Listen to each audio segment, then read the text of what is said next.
Good morning everyone. আজকে আমাদের যে ক্লাসটা হবে সেই টপিকটা হচ্ছে প্লাস্টিক।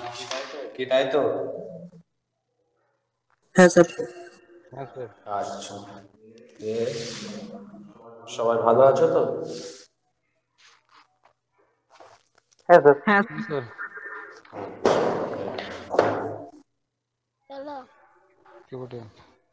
সবাইকে রেজিস্ট্রেশন আশা করি হয়ে গেছে। হ্যাঁ স্যার। হ্যাঁ স্যার। হ্যাঁ স্যার। হ্যাঁ স্যার।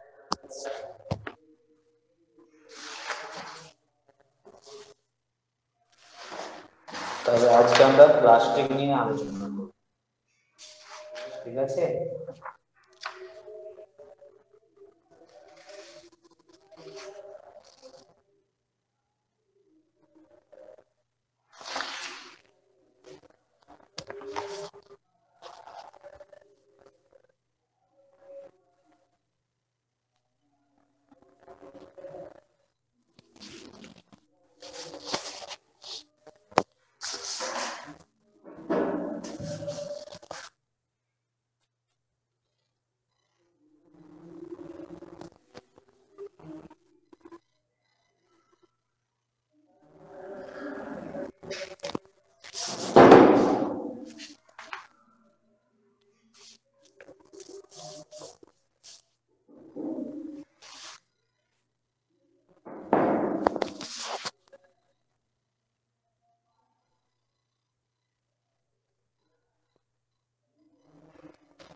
প্লাস্টিক সম্বন্ধে কিছু বলতে পারবে?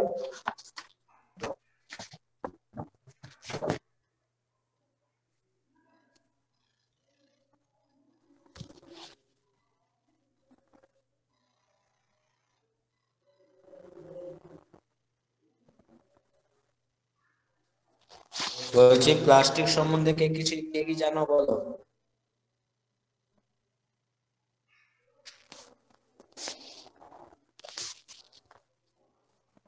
শুনতে পাচ্ছ আমার কথা সবাই? হ্যাঁ স্যার। হ্যাঁ স্যার। হ্যাঁ, তো প্লাস্টিক সম্বন্ধে কি জানো বলো?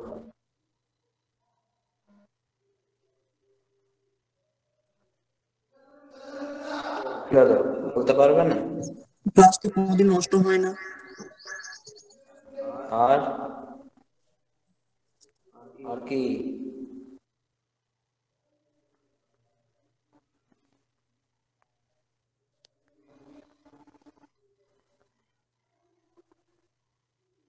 চলো আমরা প্লাস্টিক নিয়ে ব্রিফলি ডিসকাস করবো, ঠিক আছে? আমরা প্লাস্টিক নিয়ে আজকে ব্রিফলি ডিসকাস করবো। চলো।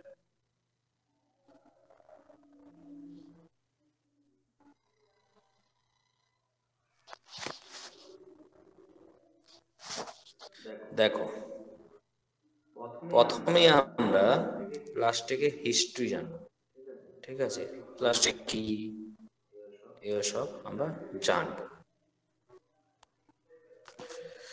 তো প্রথম যে প্যারাটা আছে সেটা একটু দেখে নাও।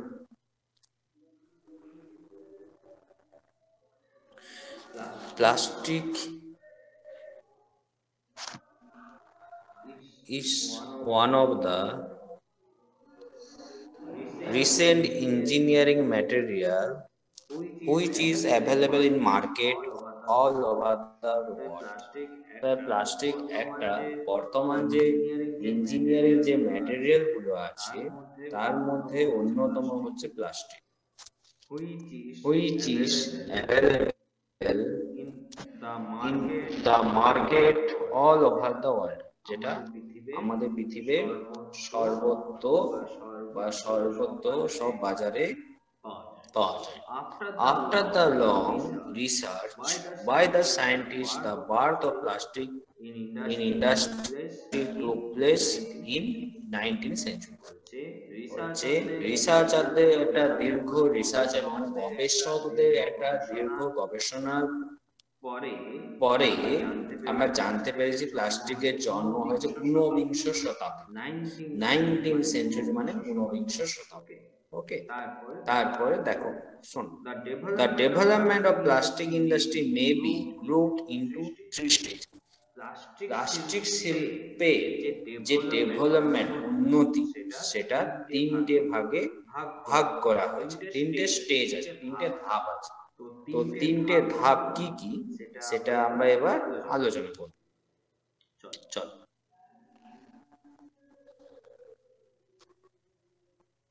দেখো, ফার্স্ট যে স্টেজটা আছে, ফার্স্ট স্টেজে যেটা হচ্ছে তোমার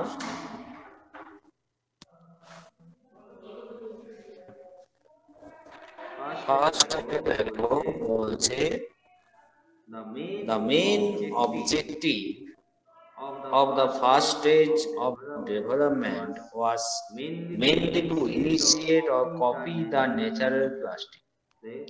এই যে প্লাস্টিক শিল্পের প্রথম ধাপ হচ্ছে তোমার প্লাস্টিকের যে ডেভেলপমেন্ট হচ্ছে সেটা অনুকরণ করা, ঠিক আছে।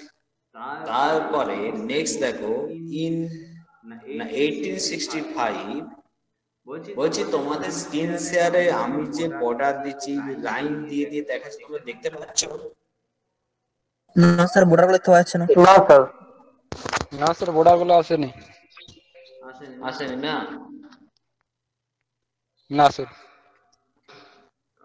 আচ্ছা ঠিক আছে, দেখছি।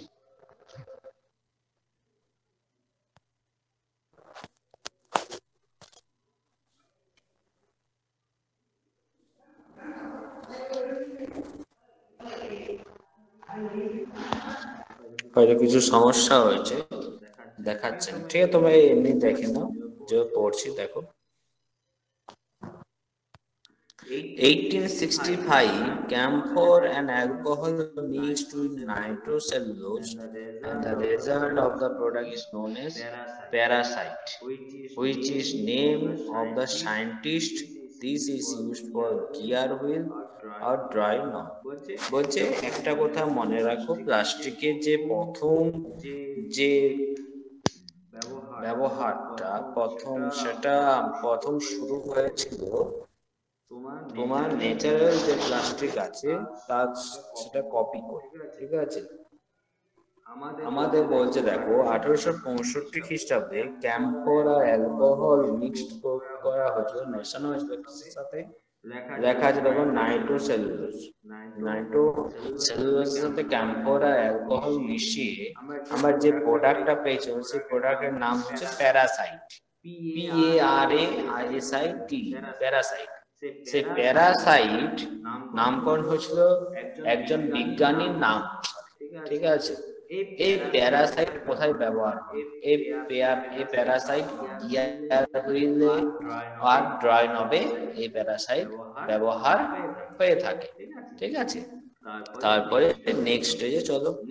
নেক্সট স্টেজে বলছে দেখো, the second stage is comprised in first 20 or so of the century.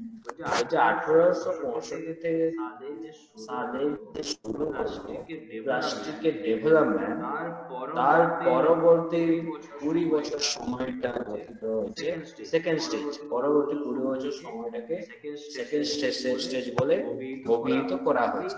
এই সময় কি হয়েছে, plastic industry scientifically scrutinized and locally found for further use purpose, further development purpose প্লাস্টিকটাকে আরো মডিফাই করা। প্লাস্টিক প্রথম কিভাবে শুরু করলাম, আমার ন্যাচারাল যে প্লাস্টিকটাকে, প্রাকৃতিক যে প্লাস্টিক রয়েছে, প্রাকৃতিক প্লাস্টিককে অনুকরণ করে আমাদের প্লাস্টিক ইন্ডাস্ট্রি শুরু হয়েছে। কিভাবে, কত সালে শুরু হয়েছে? 1865। এবং এই যে প্লাস্টিক ইন্ডাস্ট্রি দ্বিতীয় ধাপ, প্লাস্টিক ওই যে শুরু স্টার্ট হয়েছে, স্টার্টের পরে পরবর্তী 20 বছর সময়টাকে যখন প্লাস্টিক তোমার ডেভেলপমেন্ট হচ্ছে, ঠিক আছে, স্ক্রুটিনাইজড হচ্ছে, ডেভেলপমেন্ট হচ্ছে, সেই সময়টা হচ্ছে সেকেন্ড স্টেজ। নেক্সট দেখো থার্ড স্টেজ, ঠিক আছে।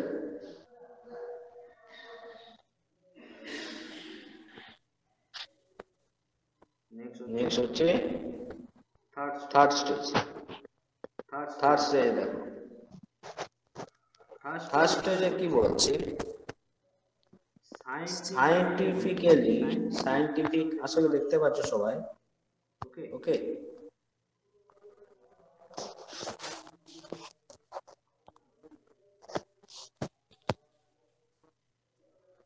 Scientific development in this field.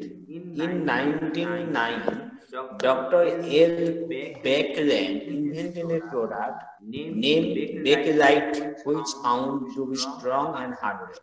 প্রথমে যে প্লাস্টিক নাম দেওয়া ছিল তা না, প্রথমে প্যারাসাইট নামকরণ হলো, তারপর সেটাকে তোমার যখন ডক্টর এল ব্যাকেলাইট সেটা ইনভেন্টেড করলো যে তার মধ্যে ব্যাকেলাইট মানে একটা প্রোডাক্ট ইনভেন্টেড করলো, তখন তার নাম অনুসারে প্রোডাক্টের নাম হলো ব্যাকলাইট।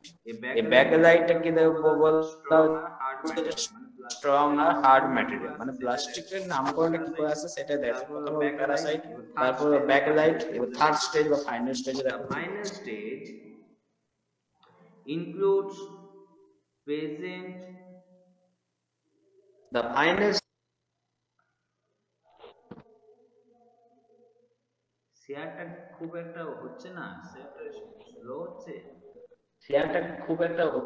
শেয়ারটা স্লো হচ্ছে, স্লো হচ্ছে। Yes, sir.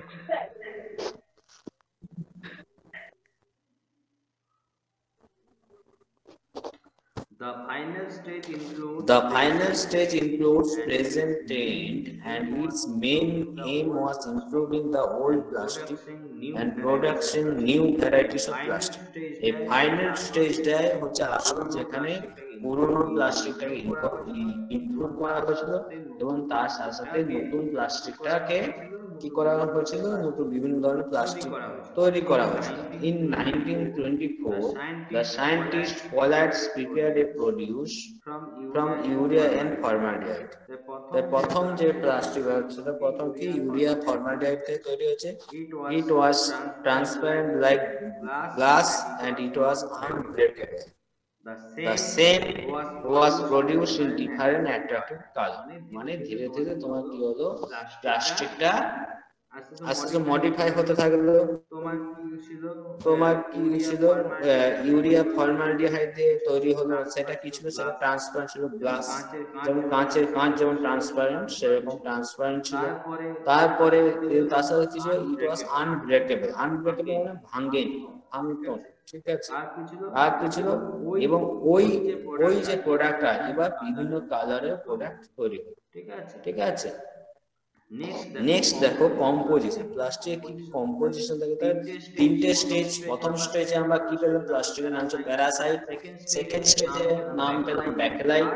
থার্ড স্টেজে আমরা কি হলো, ওল্ড প্লাস্টিকটাকে ডেভেলপ হলো, নিউ এমন প্লাস্টিক তৈরি করা হলো যে প্লাস্টিকটা কাচের মতো ট্রান্সপারেন্ট, ঠিক আছে।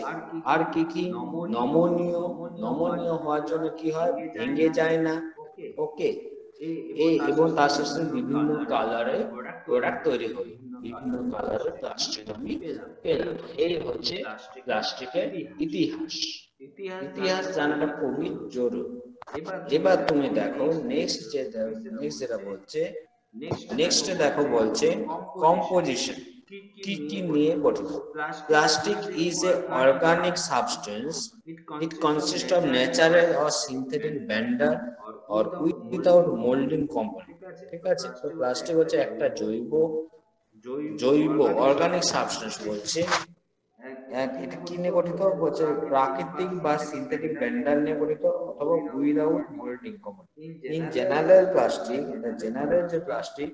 General plastic are compounds of carbon with other element like nitrogen of carbon and oxygen. তাহলে সাধারণত প্লাস্টিকটা কি নিয়ে গঠিত, কার্বন নিয়ে গঠিত। কার্বন একটা মিশ্রণ যার মধ্যে কি কি এলিমেন্ট থাকবে, হাইড্রোজেন, কার্বনের নাইট্রোজেন এবং অক্সিজেন। ঠিক আছে, এবার দেখো নেক্সট হচ্ছে the finished product of plastic is rigid, stable and normal temperature। ঠিক আছে, বলছে প্লাস্টিকের যে স্যার finished, বলো। স্যার বলছি এখানে দেয়া নাই কত পার্সেন্ট কার্বন, কত পার্সেন্ট হাইড্রোজেন, নাইট্রোজেন? না না, ওটা স্পেসিফাই করে দেওয়া নেই, শুধু প্রোডাক্ট গুলো দেওয়া আছে কি কি এলিমেন্ট দরকার। আমরা জেনে রাখি এগুলো হাইড্রোজেন, নাইট্রোজেন, কিসে নাইট্রোজেন এবং কার্বন, কার্বনে যে নাইট্রোজেন আর অক্সিজেন, এগুলো ওটা ঠিক আছে। ওরকম কোশ্চেন কি স্যার বলছিলাম ওরকম শুনো, তোমার সিলেবাসের মধ্যে যেটুকু আছে সেইটুকুতে কোশ্চেন আসবে। তোমার যেহেতু এখানে আলোচনা করছে কি কি উপাদান থাকে, সেই উপাদান থেকে কোশ্চেন আসবে যে প্লাস্টিক কি দিয়ে তৈরি হয়, পয়েন্ট দিল, এবার তুমি অ্যানসার করলে, এই হচ্ছে ব্যাপার। ঠিক আছে, ঠিক আছে। এবার হচ্ছে পলিমারাইজেশন। পলিমারাইজেশন ব্যাপারটা কি? The substance containing of one primary chemical are known as monomer or monoliths।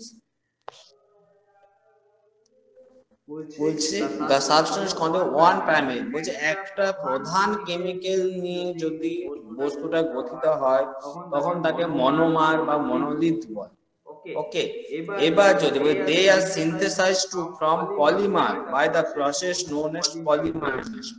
বলছে পলিমারাইজেশন পদ্ধতিটা কিভাবে হয়, বলছে তাদেরকে সিনথেসাইজড করে তোমার পলিমার ফর্ম পলিমার তৈরি করা হয়। পলিমার তৈরি করার পদ্ধতিকে বলা হয় পলিমারাইজেশন।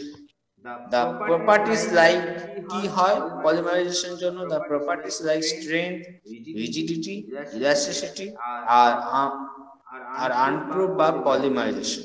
ঠিক আছে, নেক্সট দেখো the following are two method of polymerization। এখানে পলিমারাইজেশন দুটো মেথড দেখানো হয়েছে। তোমার একটা মেথড হচ্ছে অ্যাডিশন পলিমারাইজেশন, আর একটা মেথড হচ্ছে কনডেনসেশন পলিমারাইজেশন। ওকে, তো কি হচ্ছে অ্যাডিশন পলিমারাইজেশন কি বলছে? in this method different molecule joined together and the molecular weight of the resulting polymer is equal to the sum of the molecular weight of the reacting molecular।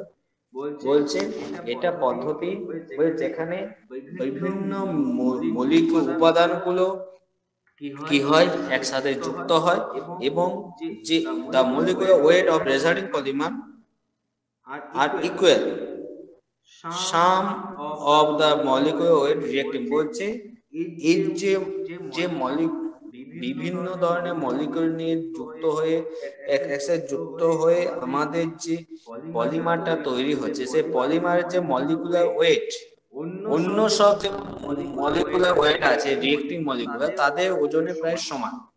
এই যে additional polymerisation, এই additional polymerisation তিনটে পদ্ধতিতে হয়। Okay, number 1 হচ্ছে beginning of the process, number 2 হচ্ছে expansion of the chain, number 3 হচ্ছে end process. ঠিক আছে,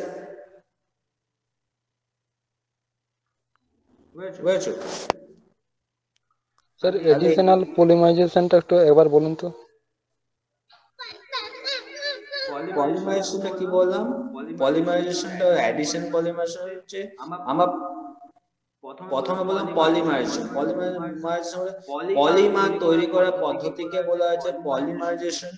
ঠিক আছে, এবার অ্যাডিশনাল পলিমারাইজেশন বলতে যে পলিমারাইজেশনে মলিকিউল, বিভিন্ন ধরনের মলিকিউল একে অপরের সাথে যুক্ত হচ্ছে, সেটা হচ্ছে অ্যাডিশনাল পলিমারাইজেশন। এই অ্যাডিশনাল পলিমারাইজেশন তিনটে ধাপ আছে। প্রথম হচ্ছে এই পদ্ধতিটা শুরু হচ্ছে, যেটার নাম হচ্ছে বিগিনিং অফ দা প্রসেস। তারপরে কি হচ্ছে, এই পদ্ধতি যখন শুরু হয় তখন একটা চেনের সৃষ্টি হয়, সেই এক্সপানশন অফ দা চেন তৈরি হয়, চেনটা প্রসারিত হয়। ঠিক আছে, তারপর 3 নম্বর হচ্ছে এন্ড প্রসেস, পদ্ধতিটা শেষ হয়েছে। প্রথমে পদ্ধতি শুরু হচ্ছে, তারপর চেইনটা প্রসারিত হচ্ছে, তারপরে প্রসেসও শেষ হয়ে যাচ্ছে। এই 3টে ধাপের মাধ্যমে আমরা অ্যাডিশনাল পলিমারাইজেশন করে থাকি। তারপর দেখো এখানে কি হয়, the polymers obtained in this method are polyethylene, polypropylene, polyvinyl chloride, polystyrene and polyacrylate। এই এখানে যে the polymers obtained in this method, আর তাহলে এখানে যে পলিমার গুলো পাওয়া যায়, যে পলিমার গুলো এই পদ্ধতিতে এই অ্যাডিশনাল পলিমারাইজেশনের ফলে যে পলিমার গুলো পাওয়া যায় তাদের নামগুলো পেয়ে গেছি। তো প্রথম যে পলিমারটা পেয়েছি তার নাম হচ্ছে পলিইথিলিন, POLYETHYLEN, পলিইথিলিন। তোমার নামগুলো লিখে নিতে পারো, উচ্চারণগুলো লিখে না, ঠিক আছে। the polymers obtained in this method আর কি কি পাওয়া যায়, একটা হচ্ছে পলিইথিলিন, তারপরে যেটার নাম আছে সেটা হচ্ছে পলিপ্রোপাইলিন, তারপরে যে নামটা আছে পলিভিনাইল ক্লোরাইড, নেক্সট 4 নাম্বার নামটা হচ্ছে পলিস্টাইরিন, আর 5 নাম্বার নামটা হচ্ছে পলিঅ্যাক্রিলাইট। এই 5টা পলিমার পেয়ে থাকি অ্যাডিশনাল পলিমার, ঠিক আছে। তারপরে 2 নাম্বার যেটা পলিমারাইজেশন হয় সেটা হচ্ছে কনডেনসেশন, কনডেন্সড মানে ক্ষেত্রে জমা হয়, ঠিক আছে। এটা একটু জেনে না কি বলছে। In this method low molecular substance are removed from high molecular substance from a large number of identical or different molecular. The reaction proceeds with an evolution of ammonia, hydrogen chloride and similar other low molecular substance। বলছে এই পদ্ধতিতে কি হয়, কম molecular substance গুলো বেশি molecular substance থেকে বাদ চলে যায়, ঠিক আছে। তারপরে একটা একই ধরনের এই large number of identical different molecule, একটা আলাদা এটা মানে আইডেন্টিক্যাল, এটা স্পেসিফিক ভাবে একটা বড় সাইজে একটা চেইন তৈরি হয়, ঠিক আছে। এই চেইন এখানে কি হয়, এখানে একটা রিঅ্যাকশন হয়, রিঅ্যাকশনে কি হয় an evaluation of ammonia, hydrogen chloride and similar, এবং কিছু তোমার রিঅ্যাকশনের ফলে কিছু সাবস্টেন্স উৎপন্ন হচ্ছে, যেমন অ্যামোনিয়া, হাইড্রোজেন ক্লোরাইড এবং আরো কিছু ওই একই ধরনের লো মলিকুলার সাবস্টেন্স তৈরি হচ্ছে, ঠিক আছে। এখানে যে পলিমার গুলো যে তৈরি হচ্ছে, দেখো the polymers obtain by this the method, আর এখানে যে এই যে তোমার কনডেনসেশন পলিমারাইজেশনে যে পলিমার গুলো তৈরি হচ্ছে তাদের নামগুলো হচ্ছে phenol formaldehyde, PHENOL, phenol formaldehyde. নামগুলো লিখে রাখো, উচ্চারণগুলো ফেনল ফর্মালডিহাইড। 2 নাম্বার হচ্ছে কার্বনেট, 3 নাম্বার হচ্ছে মেলামাইট, স্টার চিহ্ন দেওয়া আছে। 3 নাম্বার হচ্ছে মেলামাইট, 4 নাম্বার হচ্ছে মেলামাইন ফর্মালডিহাইড এক্সট্রা। তো এই 4 ধরনের পলিমার আমরা পেয়ে থাকি। কোনটা থেকে? কনডেনসেশন পলিমারাইজেশন থেকে, ওকে। তার মানে দুটো পলিমারাইজেশন পেলাম, একটা হচ্ছে অ্যাডিশনাল পলিমারাইজেশন আর একটা কনডেনসেশন পলিমারাইজেশন। এবার হচ্ছে ক্লাসিফিকেশন অফ প্লাস্টিকের ক্লাসিফিকেশন। তো প্লাস্টিকের ক্লাসিফিকেশন এখানে আমরা দেখো পেয়ে গেছি কি 3টে ভাগ এখানে আপাতত পেয়েছি। কি প্লাস্টিককে ক্লাসিফাই করে 3টে ধাপ, 3টে ভাবে। এটা হচ্ছে প্লাস্টিকের ব্যবহার উইথ রেসপেক্ট অফ হিটিং এর সাথে হিট করার সাথে প্লাস্টিকে কি বিহেভ চেঞ্জ হয়, প্লাস্টিক কি ধরনের ব্যবহার করে সেটা অনুযায়ী প্লাস্টিকে ভাগ করা হয়েছে। তারপর 2 নম্বর যে স্ট্রাকচার, প্লাস্টিকের স্ট্রাকচার কি রকম সেটার উপর নির্ভর করে প্লাস্টিকে ভাগ করা হয়েছে। 3 নাম্বার হচ্ছে ফিজিক্যাল এন্ড মেকানিক্যাল প্রপার্টিজ, প্লাস্টিকের শারীরিক এবং যান্ত্রিক ধর্মের উপর নির্ভর করে প্লাস্টিকে কি কি ভাগে ভাগ করা হয়েছে। এই 3টে ভাগ নিয়ে এবার আমরা আলোচনা করব, ঠিক আছে।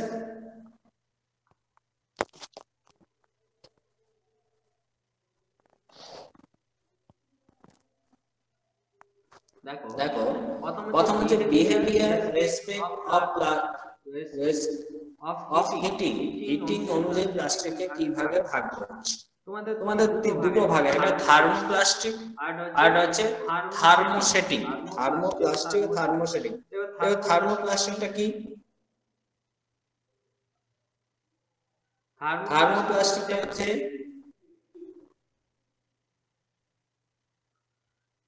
the thermoplastic or heat non-convertible group is the general term applied to plastic which becomes soft when heated and hard when cooled.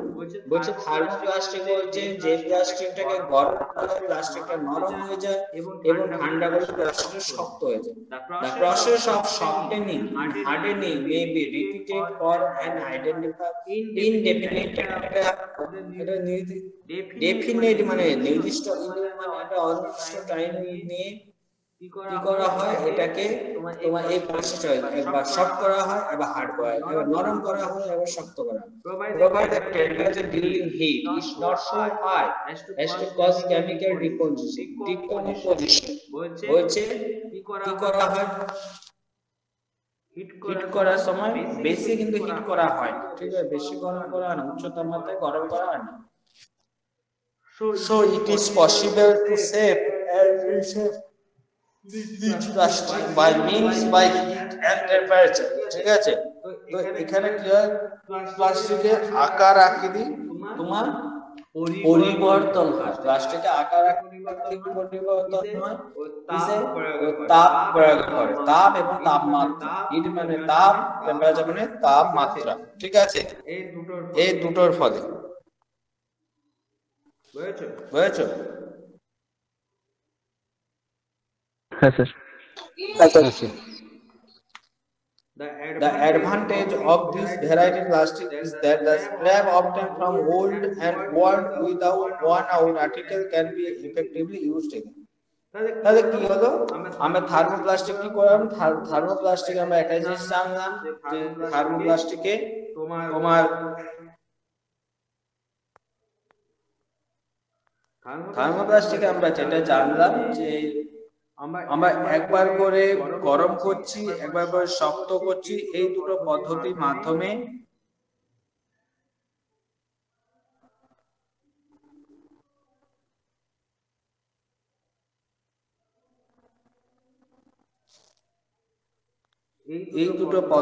মাধ্যমে আমরা প্লাস্টিকটাকে কি করছি, প্লাস্টিকটাকে তোমার ডেভেলপ করছি, একবার গরম করছি, এবার শক্ত করছি, ঠিক আছে। এই দুটোর মাধ্যমে প্লাস্টিকটাকে আমরা যে প্লাস্টিকটা পাচ্ছি সেটা হচ্ছে থার্মোপ্লাস্টিক। বোঝা গেল? হ্যাঁ স্যার। হ্যাঁ স্যার। হ্যাঁ স্যার। খুব ভালো। এবার আমরা আলোচনা করব থার্মোসেটিং। থার্মোসেটিংটা কি এবার দেখি।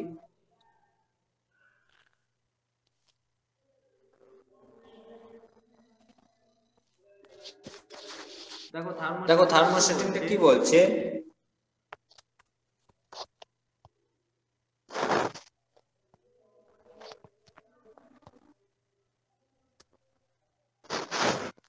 এখানে বলছে দেখো, the thermosetting or heat convertible group is the term applied to a plastic which become rigid when molded at suitable temperature and pressure. When they are heated in temperature ranging 127 degree to 177 degree centigrade, it sets permanently, and further application of heat does not alter their form or soften, but at 343 degree centigrade charging occur. This charring is a peculiar characteristic of organic substance. তাহলে থার্মোসেটিংটা কি একটু জেনে নিই। এখানে কি করা হচ্ছে, আমার প্লাস্টিকটাকে প্লাস্টিকটাকে যে আমি তৈরি করছি, প্লাস্টিকে এখানে হিট আমার 127 ডিগ্রি থেকে 177 ডিগ্রি সেন্টিগ্রেড পর্যন্ত তোমার কি হচ্ছে চেঞ্জ হচ্ছে, ঠিক আছে।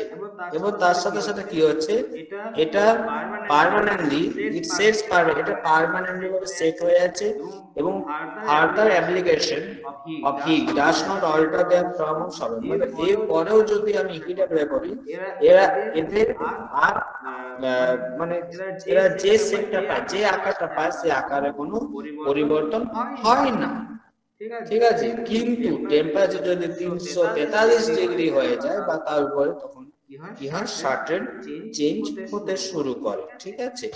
তারপরে দেখো thermostatic plastic are soluble in alcohol. এই যে থার্মোস্ট্যাটিক প্লাস্টিক, এটা কিসে বলে যায়, alcohol and in certain organic solid. নির্দিষ্ট কিছু জৈব যে দ্রাবক আছে সেগুলো কিন্তু এখানে স্পেসিফাই করা নেই, নির্দিষ্ট করে কিছু বলা নেই। when they are in thermoplastic stage, these properties used for making paints and varnish। এই প্লাস্টিকটা আমরা কোথায় ব্যবহার করি, ভার্নিশ, রং এবং বার্নিশ প্রস্তুতিতে আমরা থার্মোস্ট্যাটিক প্লাস্টিক ব্যবহার করি, ঠিক আছে। থার্মোস্ট্যাটিক প্লাস্টিক কিসে দ্রবীভূত হতে পারে, অ্যালকোহলে দ্রবীভূত হতে পারে। তারপরে দেখো thermoplastic are durable, strong and hard. থার্মোপ্লাস্টিকটা কি হচ্ছে, স্থায়ী, শক্ত এবং দীর্ঘদিন ধরে ইউজ করা যায় বা দীর্ঘদিন ধরে টিকে থাকে। they are available in many beautiful color। এটা খুব সুন্দর সুন্দর কালারে পাওয়া যায়। they are mainly applied in engineering application for plastic। এটা মেইনলি ইঞ্জিনিয়ারিং অ্যাপ্লিকেশন প্লাস্টিকে পাওয়া যায় বা প্রয়োগ করা হয়, ঠিক আছে। এবার প্লাস্টিকের স্ট্রাকচার অনুযায়ী, structure as per classification, plastic are divide into two group. স্ট্রাকচার অনুযায়ী প্লাস্টিকে দুটো ধাপে ভাগ করা হয়। কি ধাপে ভাগ করা হয় একটু দেখে নিই।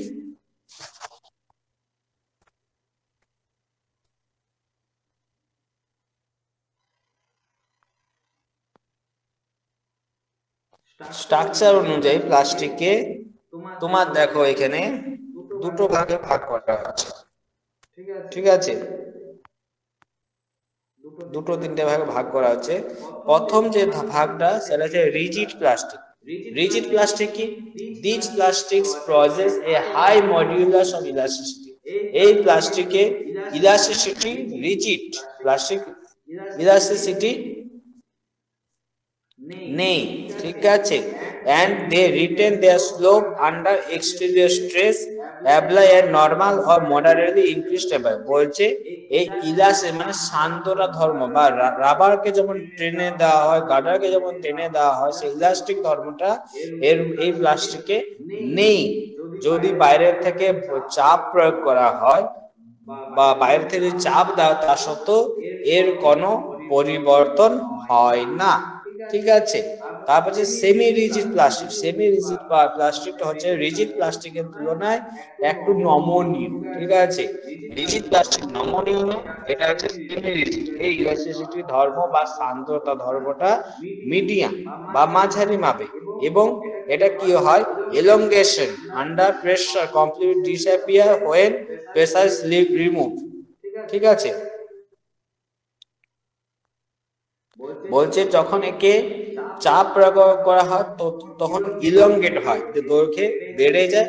আবার যখন চাপ সরিয়ে নেওয়া হয় দৈর্ঘ্যে কমে যায়, ওর যে নরমাল সাইজ সে নরমাল সাইজে ফিরে আসে। সেটা হচ্ছে সেমি রিজিড প্লাস্টিক, ওকে।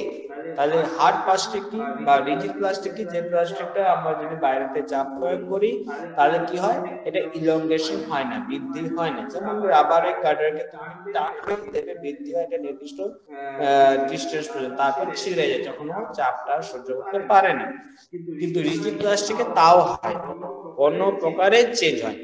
সেমি রিজিড প্লাস্টিকে মাঝারি মাপে পরিবর্তন হয়। আর সফট প্লাস্টিক বা নরম প্লাস্টিক কি হয়, these plastic have lamp modulus of elasticity and the elongation under pressure disappear only when the pressure is removed।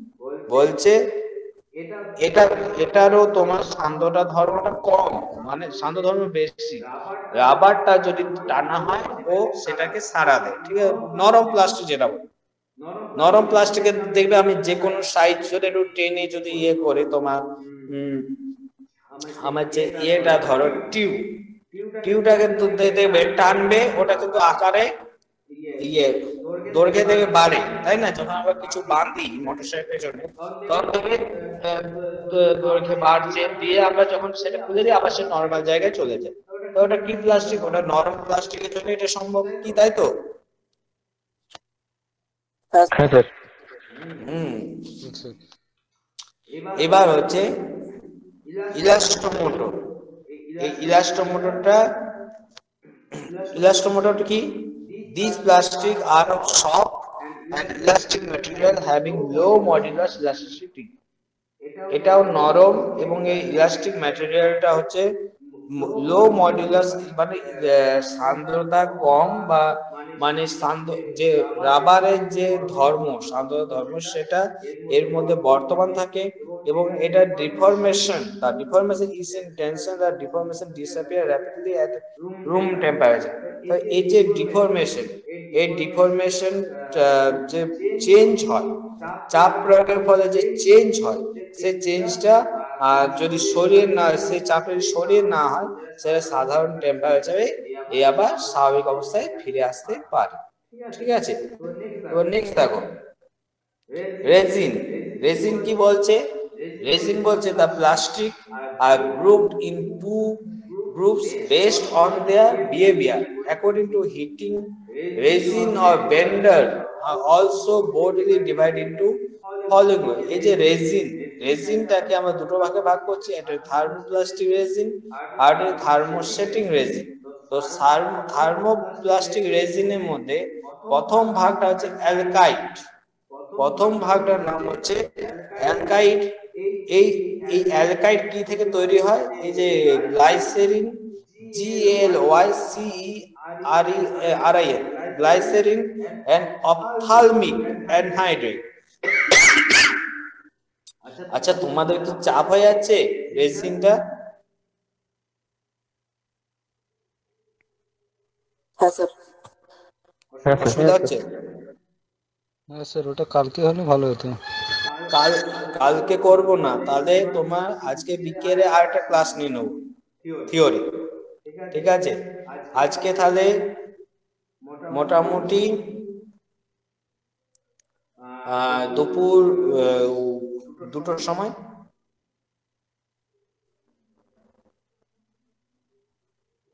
Sir 3টা হলে ভালো হবে। আচ্ছা ঠিক আছে, তাহলে 3টের সময় আসবে, নেই তো?